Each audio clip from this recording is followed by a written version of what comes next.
walking all day. Old friends I can find. Oh, go, play the blues and I feel fine. They're calling you, baby, to the very stand.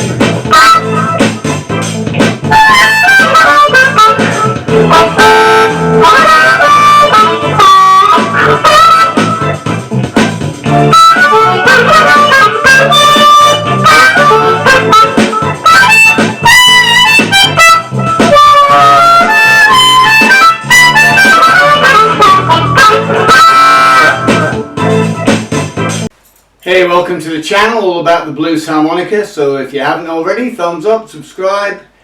Today I'm going to talk a little bit about use of vibrato or the non-use of it. Alright, so it's a tutorial for everybody, people with a lot of experience perhaps, and people who haven't got a great deal. It's a bit like aviation, isn't it?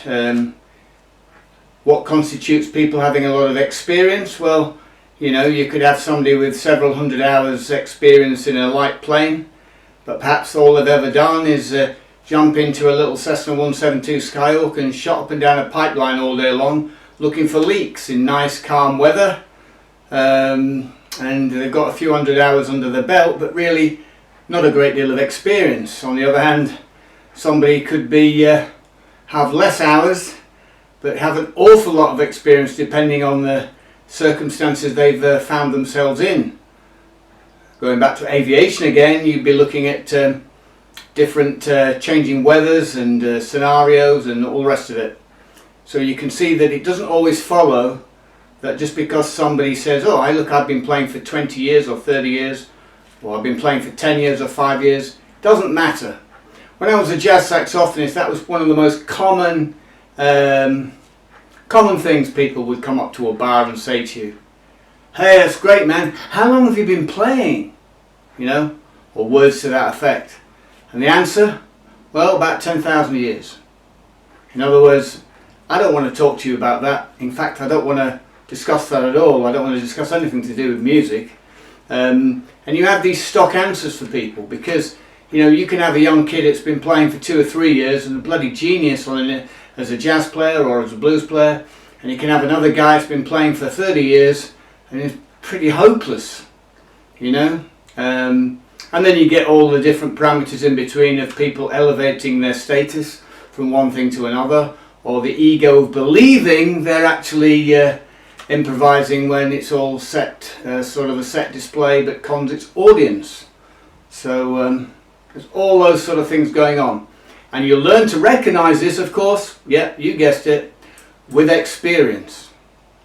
Alright, well today, now I don't use a lot of vibrato when I play a blues harmonica, because when I was a jazz saxophonist, the idea when you follow these great players from the 50s and the way that I was developed, you developed a clean tone, and then on ballads you sort of kind of put it on the end, so you might play completely clean, as I tend to do, that sort of matte finish canvas.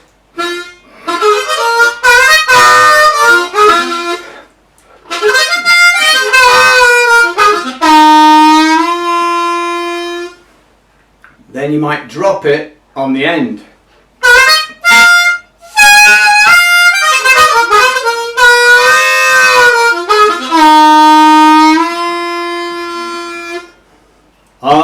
And then it drops on the end, yeah?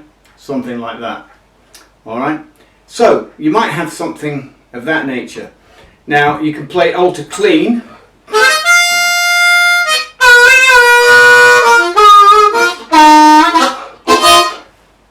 Which I tend to do, but then I tend to use the ballad. I use more vibrato on a ballad, for example, and then I'm using the bend. Now, some players, a bit like when you hear the Hammond organ sound,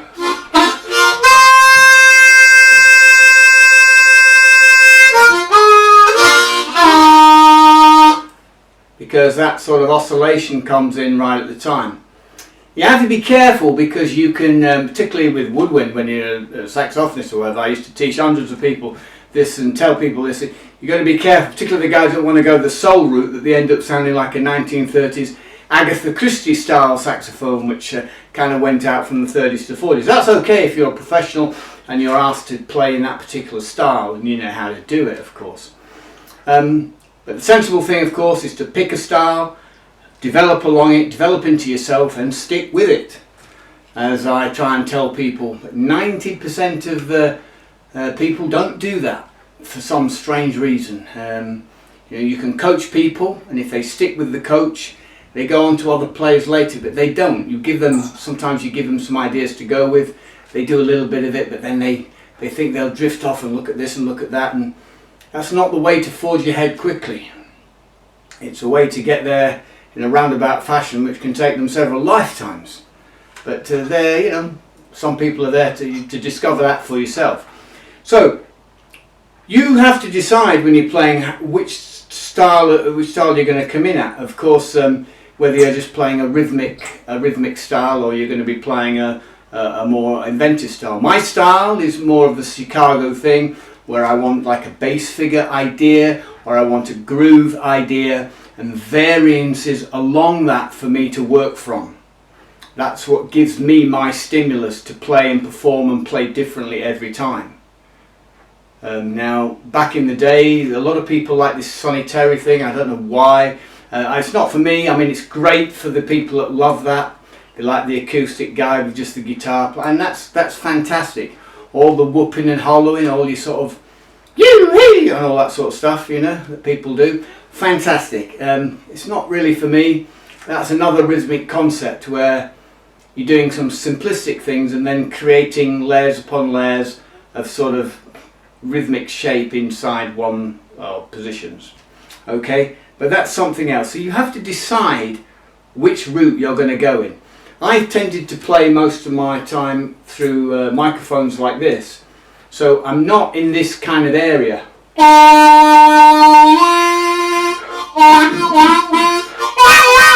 But some people mould their styles on, which is fantastic. I still kind of do it occasionally on a mic. When I'm on a straight mic, I may utilise it, but I don't predominantly do that in part of my style. Okay, but you have to pick what you want to do. So with vibrato, really, to me what sounds more hip is that you're using the bends into it, and I would go for this idea.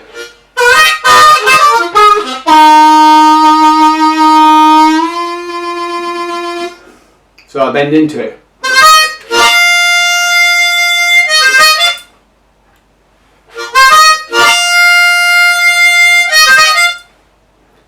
Rather than.